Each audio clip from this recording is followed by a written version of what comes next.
শেখ হাসিনার আদালত অবমাননা মামলায় রাষ্ট্রনিয়োজিত আইনজীবী আমিনুল গনি টিটুকে অব্যাহতি দিয়ে নতুন আইনজীবী নিয়োগ দেওয়া হয়েছে। এই মামলার প্রস্তুতি নিতে অ্যামিকাস কিউরি AY মশিউজ্জামানকে 1 সপ্তাহ সময় দিয়ে পরবর্তী শুনানির জন্য 2 জুলাই দিন ধার্য করেছে ট্রাইব্যুনাল। এর আগে গত 5 আগস্ট শেখ হাসিনার বিচার চেয়ে সামাজিক যোগাযোগ মাধ্যমে পোস্ট করেছিলেন আমিনুল গনি। তাকেই আবার শেখ হাসিনার পক্ষে আইনজীবী নিয়োগ দেওয়ার সমালোচনা দেখা দেয়।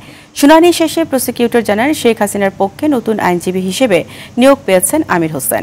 মানবতা বিরোধী অপরাধের মামলাও হাসিনার পক্ষে লড়বেন তিনি।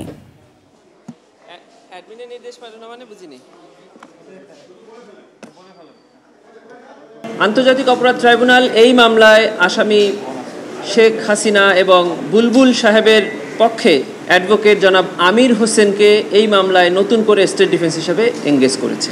এই মামলা পরবর্তী শুনানির তারিখ 2রা জুলাই 2025 দিন ধার্য করেছে।